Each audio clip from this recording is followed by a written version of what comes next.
Halo, assalamualaikum warahmatullahi wabarakatuh. Kembali lagi bersama saya Kiki Adi Pratama di acara wawancara eksklusif di pekan kali ini. Pada kesempatan kali ini kita bertemu dengan narasumber, yakni mantan komisioner KPU Mesuji, Bapak Jupri. Nah, untuk diketahui bagi para Tribuners, Bapak Jupri ini atau Bang Jupri ini merupakan pelapor Ketua KPU RI nonaktif saat ini sebagai ketua, ataupun Bang Arif Budiman ya. Pelapor Bang Arif Budiman mengenai sanksi etik yang dilaporkan ke DKPP hingga menuai hasil pemecatan sebagai ketua KPU RI. Sosok Bang Jupri ini sempat mencuat beberapa waktu yang lalu karena dinilai berani melaporkan Ketua Arif Budiman atau Ketua KPU RI Arif Budiman ke DKPP. Mungkin langsung kita sapa saja Bang Jupri. Halo Bang Jupri. Halo, Assalamualaikum Mas. Waalaikumsalam. Gimana kabar, sehat Bang Jupri? Alhamdulillah Mas Kiki, sehat. Oke. Gimana kabar Mas Kiki? Alhamdulillah sehat. Bisa disapa dulu untuk pemirsa para Tribuners kita, Jupri? Siap. Selamat siang para pemirsa Tribun News Lampung ya. Mudah-mudahan kita semua senantiasa diberi kesehatan oleh Allah Subhanahu wa taala. Amin. Selamat siang para pemirsa. Oke.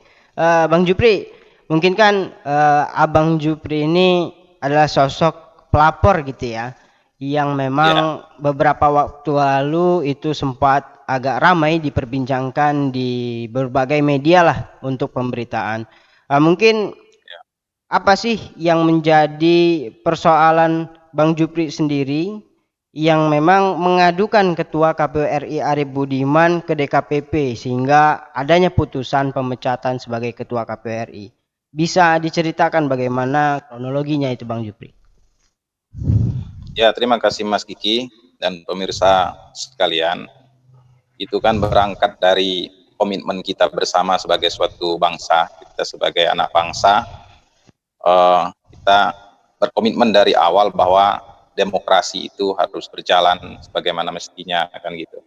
Kemudian demokrasi itu berjalan secara penuh integritas dengan komitmen semua penyelenggara pemilu, baik itu KPU, Bawaslu maupun DKPP, semua harus dilandaskan pada landasan yuridis yang kuat dan komitmen atas menjalankan semua regulasi itu.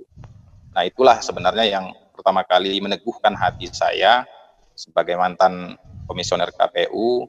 Karena itu saya konsen memperhatikan, walaupun saya tidak di KPU lagi, saya memperhatikan semua pergerakan perkembangan demokrasi baik itu lokal maupun nasional.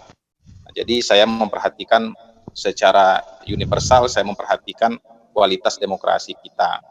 Nah, terkait dengan laporan saya, ya saya melihat sebuah kejanggalan terhadap Pak Arif Budiman, ya mantan bos saya sebenarnya, ya mantan Ketua KPU RI, beliau top leader.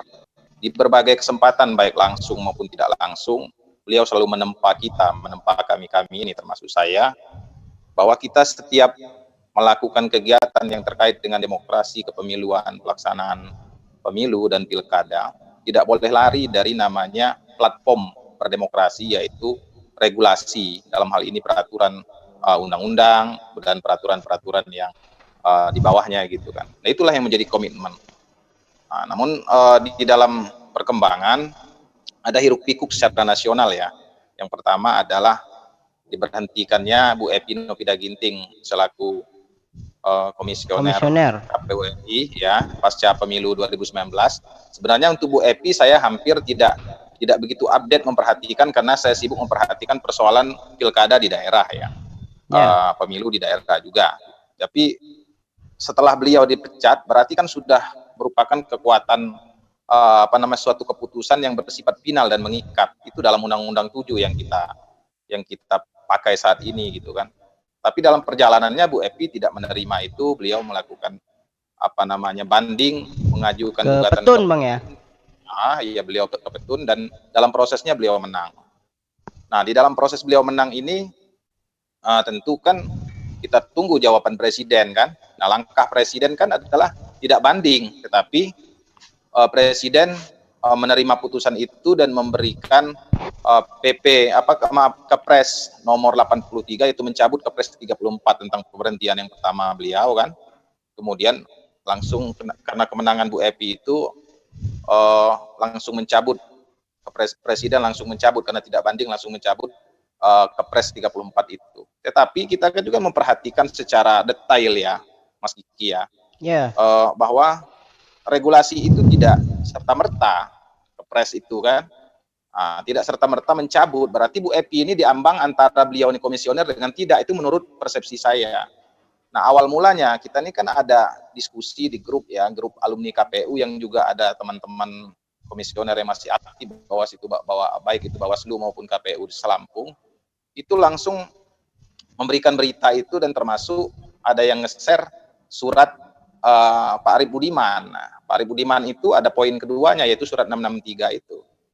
Nah, itu menjadi sebelumnya itu kan diskusi hangat gitu kan di grup gitu internal kami gitu kan.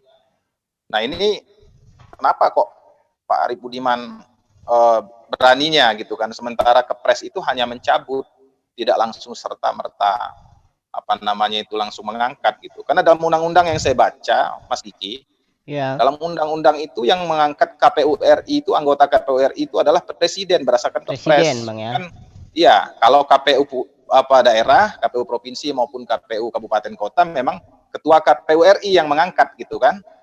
Nah, ini merupakan sebuah kejanggalan. Nah, mestinya memang Pak Arief Budiman konsultasi dengan presiden, dengan DKPP, dengan DPR gitu kan terkait hal itu.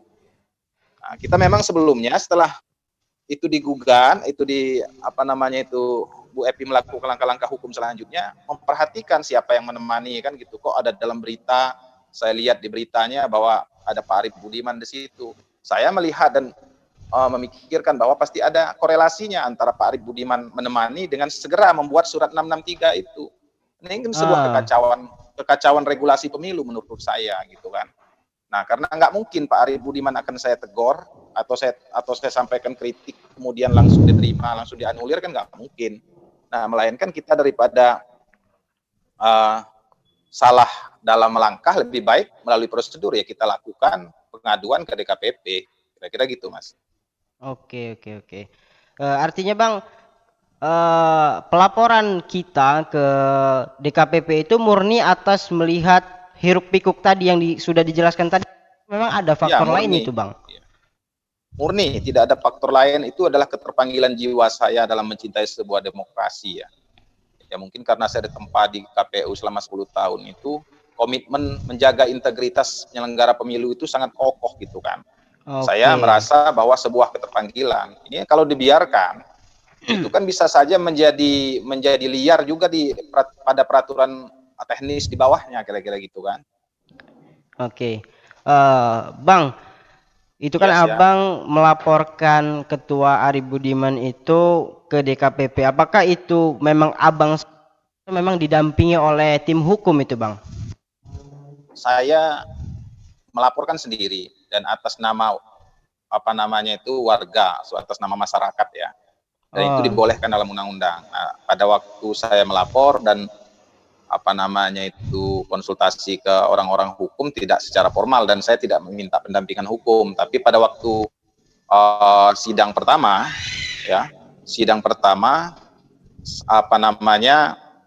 saya minta tim ahli tata negara agar supaya proses persidangan dan persepsi yang saya munculkan itu tidak keluar dari bingkai administrasi negara gitu kan, karena ini kan menyangkut administrasi negara. Makanya saya pada waktu sidang pemeriksaan itu saya membawa ahli hukum tata negara Bapak Dr. Rudi Lukman dari Unila gitu kan, untuk menjadi saksi dari pihak pengadu, dari pihak saya gitu. Oke. Bang, menindaklanjuti soal tadi Bang, memang di berita nasional bahwa Pak Arief itu menyatakan bahwa dirinya mengaktifkan Mbak Evi Nopida Ginting itu menindaklanjuti daripada putusan di PT Tun gitu Bang ya. Apakah itu memang menurut Abang satu hal yang keliru atau seperti apa, Bang? Ya keliru sekali menurut saya. Itu kan asumsi. Salah satu azas dalam penyelenggaraan pemilu itu dalam Undang-Undang Penyelenggaraan Pemilu adalah kepastian hukum. Dan tidak boleh ada semacam asumtif kemudian melahirkan sebuah tindakan yang sifatnya tidak mempunyai landasan hukum yang kuat gitu kan. Jadi Oke. menurut saya kan pernah konsultasi dengan orang-orang yang ahli hukum administrasi negara ya. Ya. Bagaimana kepres itu sifatnya seperti apa? Kepres itu in malik itu kan. In malik itu sekali pakai. Kalau dia kepres memberhentikan, ya memberhentikan. Kalau dia kepres mau mengangkat kan gitu kan. Kalau dia Oh. kepres mencabut. Tidak ada kepres mencabut sekaligus mengangkat. Nah, mestinya memang Pak Arief Budiman selaku Ketua KPU dan bila perlu semua komisioner KPU RI konsultasi dulu ke Presiden gitu kan, konsultasi dulu ke DPR gitu kan, konsultasi ke DKPP, bagaimana langkah selanjutnya. Jangan spekulatif gitu kan. Oke. Artinya memang yang kekeliruan Abang maksud tadi itu pun terbukti gitu, Bang ya. Gitu, Bang ya. Terbukti, memang menurut saya majelis DKPP sudah benar kan, sudah terbukti bahwa beliau membantah, menemani itu tidak ada unsur bahwa dia mempengaruhi, tidak ada dia menempatkan diri dia sebagai sebagai privasi, sebagai kolega ya. Iya. Tetapi kan pada jabatan seorang komisioner yang kita ikut penataran mulai dari Pak Jimli Asidiki, mulai dari berikutnya ya ketua DKPP dan ketua-ketua KPU sebelumnya, itu melekat pada diri seorang komisioner ataupun ketua KPU itu. Nah, persoalan Bu Epi itu kan sudah persoalan privasi ketika beliau diberhentikan oleh DKPP kan. Iya. Nah, bukan lagi urusan kelembagaan, sudah urusan privasi dia melakukan tindakan hukum selanjutnya. Nah, ketika memberi spot, kan Pak Arief Budiman kan nggak harus datang ke tempat itu kan gitu kan. Nah, menurut saya itu kan ada korelasi antara beliau menemani, menyemangati, entah itu privasi, entah itu juga menggunakan kekuasaan ketua KPU-nya kan gitu kan. Ataupun saya tidak tahu, pokoknya kita melihat ada yang tidak pas gitu kan. Nah, kemudian ada korelasi yang sangat fatal, ada langkah beliau yang sangat fatal mengeluarkan surat 663 itu. Ya. Surat 663 itu yang menjadi fokus perhatian dalam persidangan itu, terutama poin kedua. Ya kan bunyinya meminta kepada saudari Epi Nurpida Ginting untuk aktif kembali kan gitu. Nah, lalu kita tanya apa dasarnya gitu kan? Oke. Bang, setelah melewati sidang di DKPP dan memang mungkin laporan kita itu dibenarkan atau dikabulkan oleh DKPP, apakah saat ini kita puas atau seperti apa, Bang? Gimana? Ya, jadi laporan kita di DKPP sudah dikabulkan gitu kan dengan pemecatan Pak Arief Budiman sebagai Ketua KPU RI. Apakah memang kita sebagai pelapor ini puas dengan hasil itu atau seperti apa, Bang? Dikatakan puas ya puas, dikatakan belum ya belum, karena memang fatal itu kan, mestinya diberhentikan juga sebagai ketua sebagai anggota gitu kan. Diberhentikan sebagai anggota gitu, Bang ya? Iya, sebagai ketua dan anggota gitu. Jadi kalau hanya memberhentikan sebagai ketua saja, menurut saya ya kurang maksimal dan kurang menimbulkan efek jerah untuk perhatian semua penyelenggara di seluruh Indonesia kan gitu. Ya. Tapi ini memang murni, Bang ya, nggak ada persoalan pribadi nih, Bang ya? Tidak ada. Saya dengan Pak Arief Budiman itu hampir tidak ada. Ya kalau ketemu secara langsung paling di forum resmi semasa-masa beliau dan saya masih jadi aktif dulu ya. Dan ya tidak pernah berbincang secara empat mata atau berbincang secara ini, jadi tidak ada kesakit hatian kan, tidak ada. Kemudian beliau kebijakannya kan merambah semua NKRI terkait pemilu ya. Nah, jadi saya menganggap ini penting teguran untuk beliau dan semua penyelenggara pemilu bahwa jangan abai dengan semua hal-hal yang menyangkut regulasi kan gitu. Oke. Bang, mungkin kan setelah adanya putusan itu, ada nggak sih Bang sedikit dampak seperti semacam teror atau apa gitu Bang, yang memang Bang Jupri alami gitu, ada nggak Bang? Oh, alhamdulillah tidak ada teror. Cuman ya kalau saya ngelihat gerak-gerik kawan-kawan KPU Lampung ini pasca beliau diputuskan bersalah gitu ya, terbukti bersalah oleh Ya. DKPP, ada reaksi yang menurut saya kurang elok gitu kan, yaitu rame-rame mereka Aksi memberikan support, solidaritas itu Bang ya. aksi solidaritas.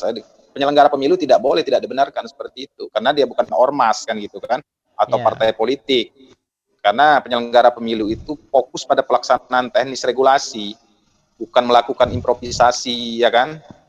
Bukan melakukan gerakan-gerakan politik. Nah, kalau secara hukum positif, DKPP itu dibenarkan dan memberikan keputusan yang menurut saya sudah tepat. Tidak boleh direspon secara reaktif dengan cara yang berlebihan seperti itu. Menurut saya itu juga sudah berlebihan, gitu, teman-teman KPU Lampung yang melakukan itu, gitu kan. Itu. Oke. Bang, kembali mungkin kita ke sosok Abang Jupri yang memang dulu pernah menjadi komisioner gitu Bang ya. Ya. Bagaimana Bang selama pengalaman Abang di komisioner KPU Mesuji itu, bisa diceritakan Bang, apa masa-masa yang bisa kita ingat nih Bang? Ya, yang kita ingat yang pertama, karena kita sebagai KPU Kabupaten itu langsung berhadapan langsung dengan masyarakat.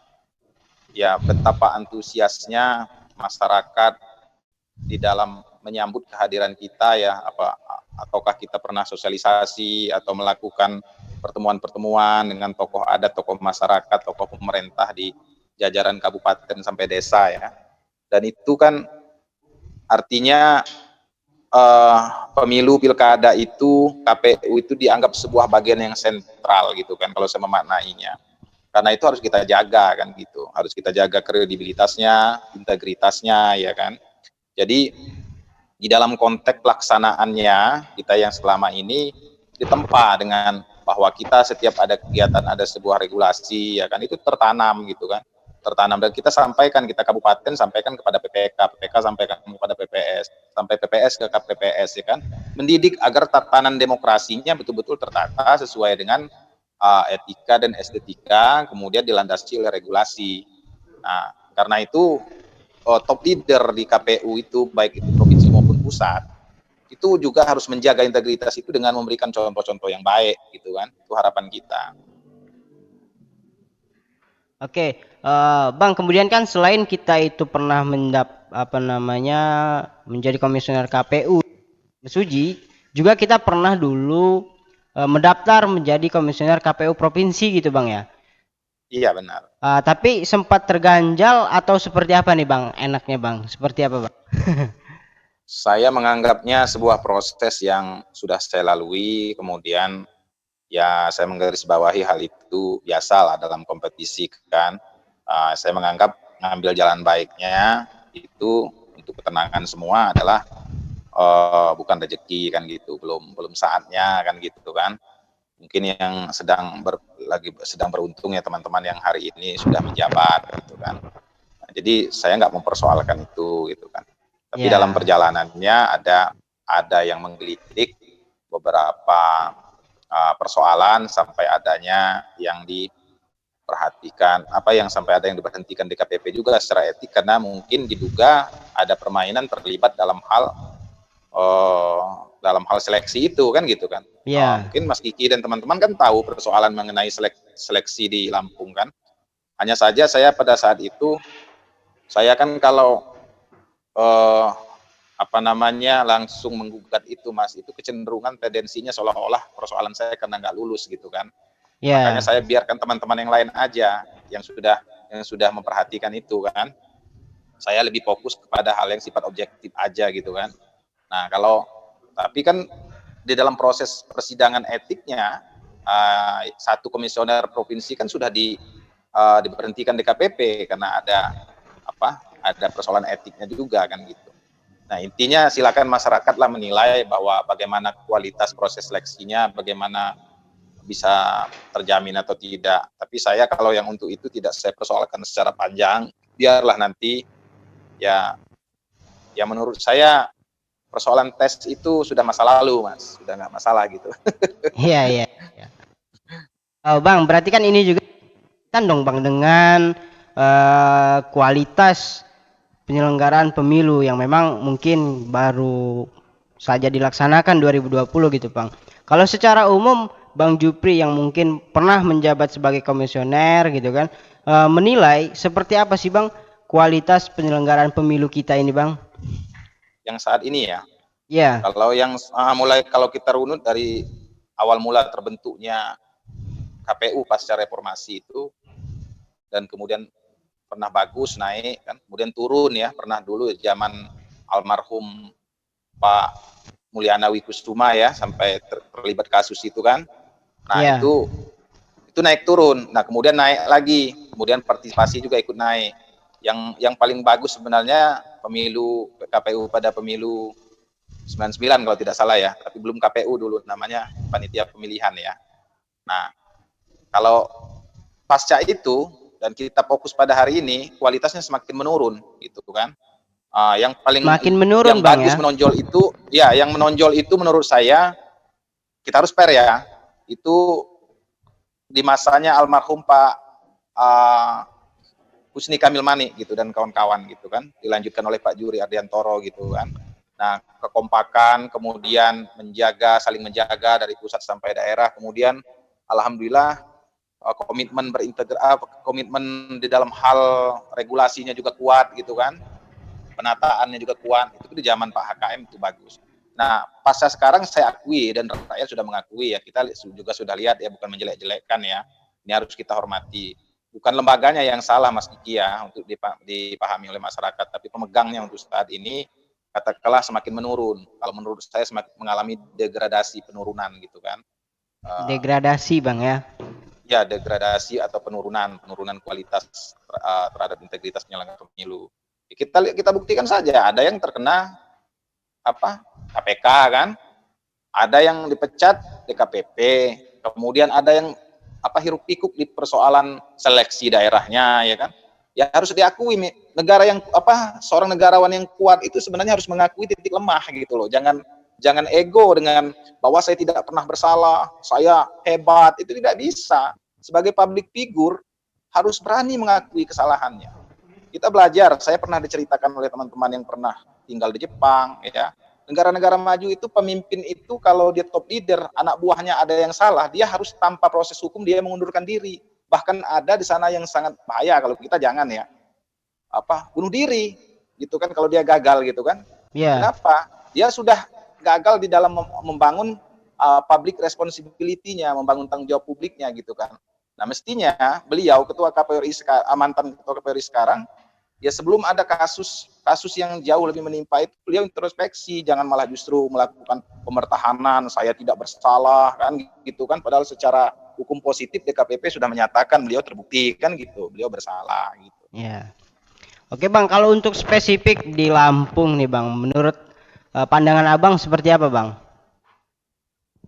Kalau menurut saya ini kan sistem ya Mas. Sistem itu dari pusat.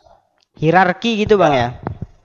Iya, hierarkinya dari pusat ke daerah dengan sampai kabupaten kota, itu satu kesatuan sistem. Pilkada aja serentak nasional kan sekarang kan. Ya. Gitu, dan gaji mereka pun ini yang di daerah-daerah ini, gaji teman-teman ini dari pusat. Artinya kan satu kesatuan. Nah, kalau melihat suasana di daerahnya, tergantung pusatnya juga gitu kan. Cuman ada yang nampak dan tidak nampak kan gitu. Jadi kalau pusatnya memberikan contoh yang bagus, kemudian terus-menerus melakukan penguatan gitu kan, insya Allah sampai daerah. Nah, memang si pilkada 2019 ini sudah berlalu, sudah bagus, sudah beberapa tempat berhasil, tapi kata saya juga mengalami penurunan kan gitu kan. Lihat saja sampean, lihat aja di partisipasinya dari masa ke masa, dari pilkada sebelumnya sampai ke sekarang, kira-kira gitu ya. Kemudian kiat-kiat pelaksanaan kerjanya nggak terpublis secara total gitu kan, akhirnya nggak fair gitu kan. Padahal menurut Undang-Undang 14 2008 tentang keterbukaan informasi publik, harus totalitas, harus dibuka kepada publik kan gitu kan. Apa yang menjadi hak publik di dalam proses demokrasi itu. Ya, sebagai supaya masyarakat tahu gitu Bang ya. Supaya masyarakat tahu, dan sudah dilihat kan adanya apa namanya itu pelanggaran-pelanggaran yang terjadi kan. Nah, ini sudah sebuah kekacauan demokrasi gitu, walaupun hanya kita lihat dari kacamata Lampung gitu kan. Kalau kita melihat dari kalau ditanyakan soal persoalan di Lampung gitu kan. Itu Mas Kiki. Oke. Bang, sepertinya sudah hampir 45 menit kita diskusi gitu kan, Bang. Apa nih closing statement buat mungkin para penyelenggara, kemudian para masyarakat, Bang, yang supaya ke depan itu tidak mengalami hal-hal yang kita alami nih, khusus di pelaporan gitu, Bang. Ya, yang pertama kepada masyarakat untuk terus ikut memantau perkembangan demokrasi, pelaksanaan pemilu dan pilkada. Jangan biarkan kita hanya percayakan sudah ada Panwas, sudah ada pihak-pihak yang mengawasi, masyarakat punya hak di situ. Karena keberlangsungan demokrasi ini juga menyangkut hajat hidup orang banyak gitu kan. Jadi perhatian kita, ya oke lah yang fokus pada perdagangan ya silakan, tapi ada orang-orang yang sebenarnya pantas konsen dibilang demokrasi ya. Harusnya memperhatikan secara rigid apa fungsi Bawaslu, apa fungsi KPU kan gitu kan, bagaimana proses kalau terjadi pelanggaran juga harus didalami bersama gitu kan. Termasuk teman-teman media kita harapkan untuk sama-sama menjaga proses demokrasi ini kan gitu. Kemudian kepada teman-teman penyelenggara pemilu, benar-benarlah menjaga kualitas dan integritas pelaksanaan pemilu dan pemilu kada itu dengan sungguh-sungguh sesuai dengan sumpah janji gitu kan. Kemudian karena masyarakat itu percaya penuh kepada penyelenggara pemilu, tetapi ketika sudah ada noda, berapa titik noda itu ya masyarakat jadi distrust gitu kan, jadi hilang kepercayaan masyarakat, itu tergeser kepercayaan masyarakat. Nah, kalau pemilu dan pilkada sudah tidak mendapat legitimasi dari masyarakat lagi, ya ambang kehancuran demokrasi sudah di depan mata. Kepada penyelenggara negara semua yang lagi pegang kekuasaan, kita juga himbau jangan senang-senang kita, masyarakat tidak tahu ya kan. Mungkin karena saya ini magister pendidikan ya Mas Kiki ya. Jadi nggak mungkin lah banyak orang juga yang tahu hukum mungkin nggak peduli amat. Kemudian ada yang mengatakan nggak mungkin dia ngerti amat hukum, dia kan magister pendidikan, latar belakangnya bukan dari hukum. Ya belum tentu kan. Kalau orang yang mau belajar, saya ditempa 10 tahun di KPU itu insya Allah kalau regulasi teknis gitu kan, udah pengalaman-pengalaman empiris tentang hukum di lapangan, insya Allah sudah agak lumayan kan gitu kan. Jadi ada orang yang konsen memperhatikan demokrasi itu, memperhatikan regulasi itu. Kita tidak boleh mengecilkan siapapun gitu kan Mas ya. Kita tidak boleh mengecilkan siapapun. Eksistensi masyarakat walaupun hanya satu orang harus dihargai dan dihormati kan gitu Mas. Itu harapan saya. Di himbauan terakhir saya, closing statement pada masyarakat, demokrasi ini milik kita. Demokrasi itu milik kita bersama dan kita biayai bersama, ya kan? KPU itu adalah lembaga negara yang dibiayai pemerintah. Bawaslu juga lembaga negara yang dibiayai pemerintah. DKPP itu juga demikian. Jadi artinya DKPP tempat mengadu kalau ada hal yang ini secara etik kita adukan. Di kepolisian ada ranah pidananya, itu sudah ada dalam sentra Gakumdu, ya kan? Kemudian jangan khawatir untuk melakukan protes karena kita dilindungi undang-undang, tapi tetap mengedepankan etika dan estetika kan gitu. Jadi demikian Mas Kiki, mohon maaf atas segala kekurangan dan kepada semua pemirsa Tribun News Lampung ya. Mohon maaf, bukan menggurui, hanya saja kita sharing dengan difasilitasi oleh teman-teman dari Tribun Lampung. Oke. Assalamualaikum warahmatullahi wabarakatuh. Waalaikumsalam warahmatullahi wabarakatuh. Terima kasih Bang ya. Terima kasih Mas Kiki ya, makasih. Oke para Tribuners, itulah tadi hasil wawancara eksklusif kita bersama mantan Komisioner KPU Mesuji yang sekaligus menjadi pelapor Arief Budiman ke DKPP. Mungkin itu, kita bisa berjumpa lagi di acara wawancara eksklusif selanjutnya. Saya Kiki Adi Pratama pamit undur diri. Wassalamualaikum warahmatullahi wabarakatuh.